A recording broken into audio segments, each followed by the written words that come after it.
Today I'm going to be reading from Judges chapter 6 and chapter 7, and I'm going to call this Strength in Our Weakness. This is the story of Gideon, and it's one of my favorite Bible stories.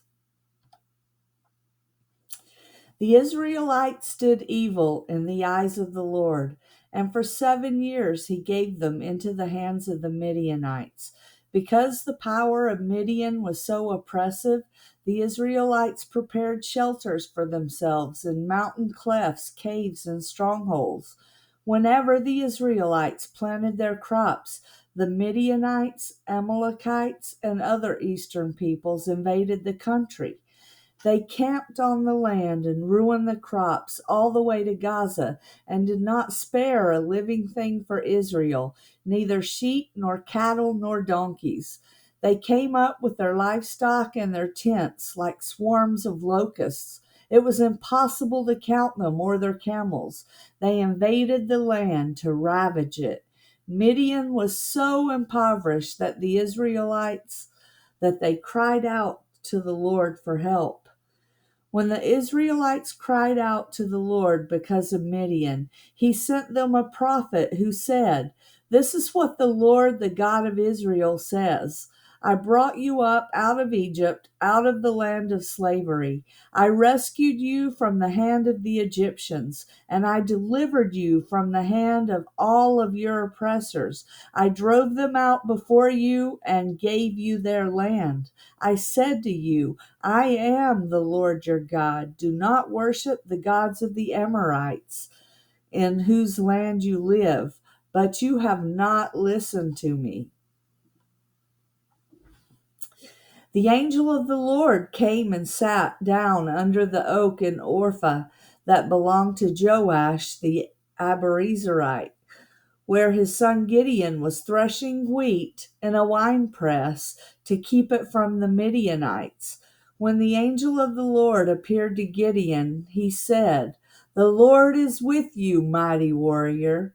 "Pardon me, my lord," Gideon replied, "but if the Lord is with us, why has all this happened to us? Where are all his wonders that our ancestors told us about when they said, 'Did not the Lord bring us up out of Egypt?'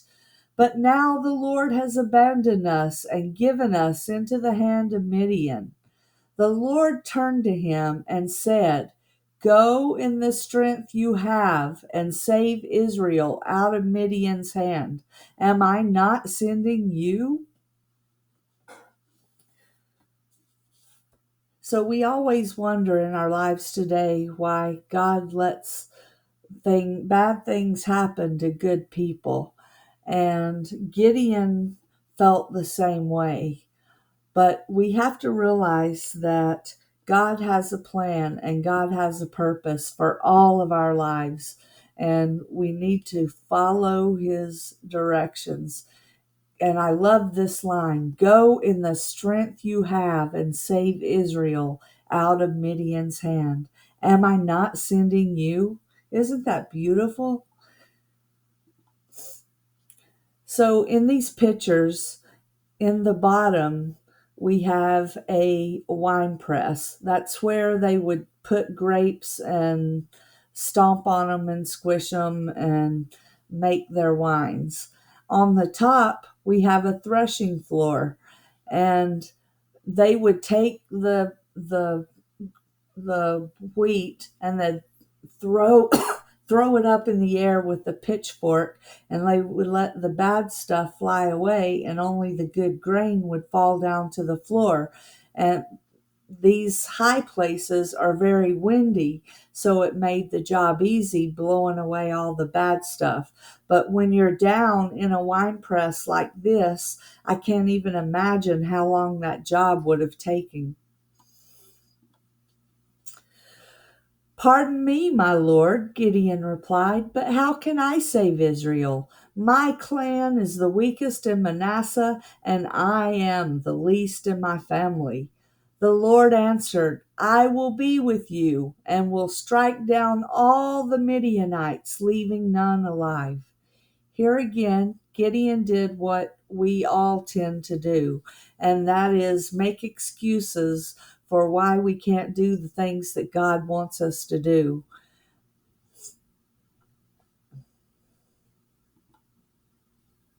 So Gideon wants proof.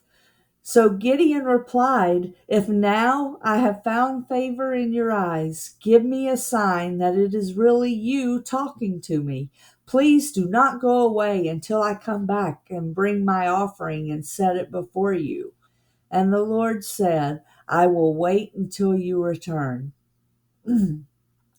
Gideon went inside, prepared a young goat, and from an ephah of flour he made bread without yeast. Putting the meat in a basket and its broth in a pot, he brought them out and offered them to him under the oak. The angel of God said to him, "Take the meat and the unleavened bread, place them on this rock, and pour out the broth."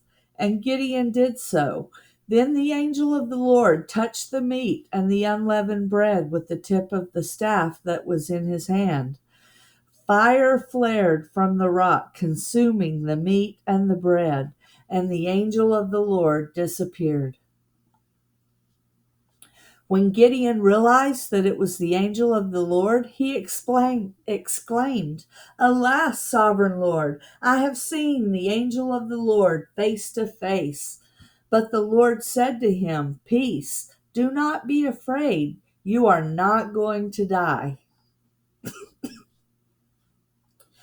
So Gideon built an altar to the Lord there and called it "The Lord is Peace." To this day it stands an Orpha of the Abiezrites. That same night the Lord said to him, "Take the second bull from your father's herd, the one 7 years old.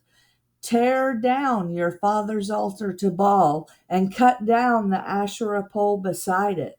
Then build a proper kind of altar to the Lord your God on the top of its height. Using the wood of the Asherah pole that you cut down, offer the second bull as a burnt offering."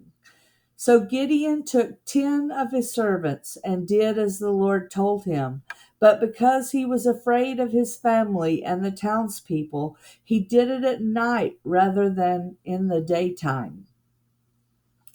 Again, Gideon is doing something that we often have a tendency to do today.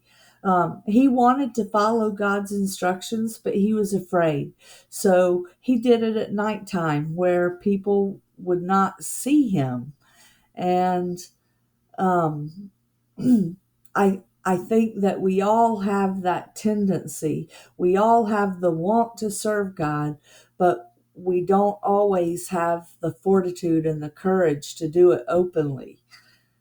And I think that is another lesson that Gideon can teach us. In the morning, when the people of the town got up, there was Baal's altar demolished with the Asherah pole beside it cut down, and the second bull sacrificed on the newly built altar. They asked each other, "Who did this?" When they carefully investigated, they were told, "Gideon, son of Joash, did it."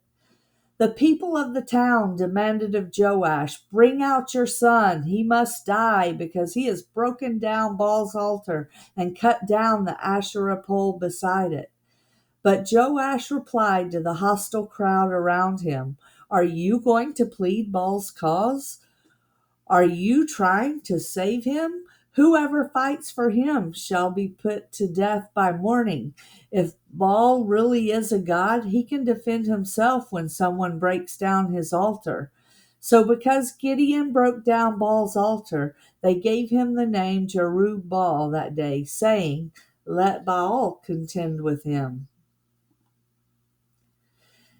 Now all the Midianites, Amalekites, and other eastern peoples joined forces and crossed over the Jordan and camped in the valley of Jezreel. Then the Spirit of the Lord came on Gideon, and he blew a trumpet, summoning the Abiezrites to follow him. He sent messengers throughout Manasseh, calling them to arms, and also into Asher, Zebulun, and Naphtali. So they too went up to meet them. Gideon said to God, "If you will save Israel by my hand as you have promised, look, I will place a wool fleece on the threshing floor. If there is dew only on the fleece and all the ground is dry, then I will know that you will save Israel by my hand as you said." And this is what happened. Gideon rose early the next day. He squeezed the fleece and wrung out the dew, a bowl full of water. Then Gideon said to God, "Don't be angry with me. Let me make just one more request. Allow me one more test with the fleece, but this time make the fleece dry and let the ground be covered with dew." That night God did so. Only the fleece was dry and the ground was covered with dew. Early in the morning, Jerubbaal, that is Gideon, and all his men camped at the spring of Harod. The camp of Midian was north of them in the valley near the hill of Moreh. The Lord said to Gideon, "You have too many men. I cannot deliver Midian into their hands, or Israel would boast against me. My own strength has saved me. Now announce to your army, anyone who trembles with fear may turn back and leave Mount Gilead." So 22,000 men left, while 10,000 remained. But the Lord said to Gideon, "There is still too many men. Take them down to the water, and I will thin them out for you there. If I say, 'This one shall go with you,' he shall go. But if I say, 'This one shall not go with you,' he shall not go." So Gideon took the men down to the water. There the Lord told him, "Separate those who lap the water with their tongues as a dog laps from those who kneel down to drink." 300 of them drank from cupped hands, lapping like dogs. All the rest got down on their knees to drink. The Lord said to Gideon, "With the 300 men that lapped, I will save you and give the Midianites into your hands. Let all the others go home."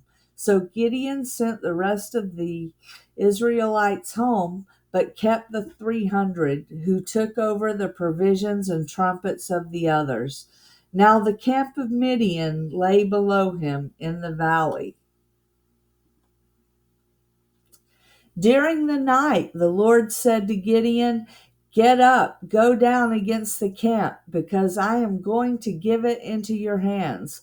If you are afraid to attack, go down to the camp with your servant Purah and listen to what they are saying. Afterwards, you will be encouraged to attack the camp." So he and Purah, his servant, went down to the outposts of the camp. So Gideon wanted even more proof. He had the meat that was consumed by the fire. He had the fleece that was wet and then the fleece that was dry, but he's still unsure. So God tells him to go into the camp. And what do you think Gideon did? He went down to the camp. The Midianites, the Amalekites, and all the other eastern peoples had settled in the valley, thick as locusts. Their camels could no more be counted than the sand on the seashore. Gideon arrived just as a man was telling a friend his dream. "I had a dream," he was saying. A round loaf of barley bread came tumbling into the Midianite camp. It struck the tent with such force that the tent overturned and collapsed.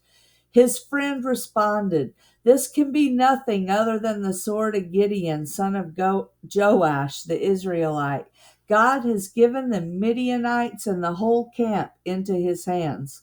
When Gideon heard the dream and its interpretation, he bowed down and worshipped. He returned to the camp of Israel and called out, "Get up, the Lord has given the Midianite camp into your hands."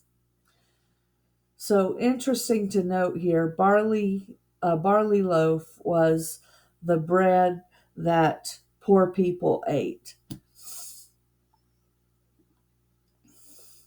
Dividing the 300 men into 3 companies, he placed trumpets and empty jars in the hands of all of them, with torches inside. Watch me, he told them. Follow my lead. When I get to the edge of the camp, do exactly as I do. When I and all who are with me blow our trumpets, then from all around the camp blow yours and shout, for the Lord and for Gideon.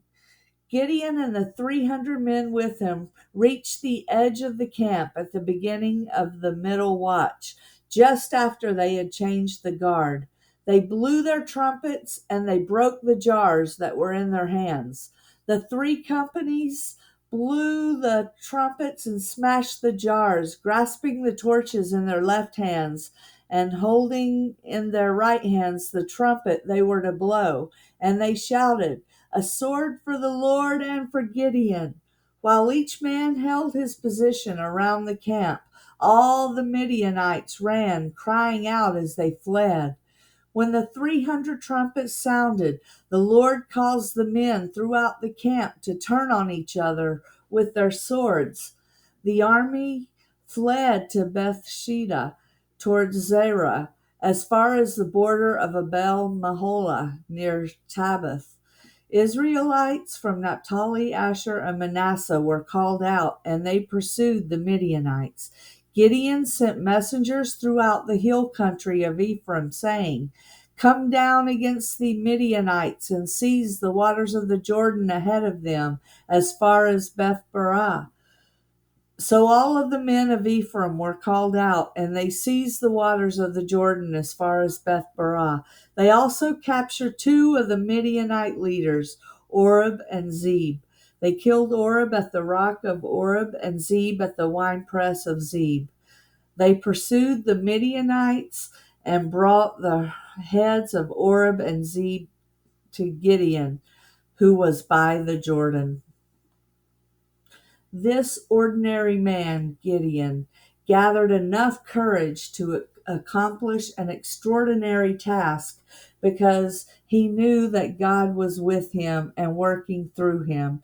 He knew he didn't have the strength on his own, but he knew with God he could do it.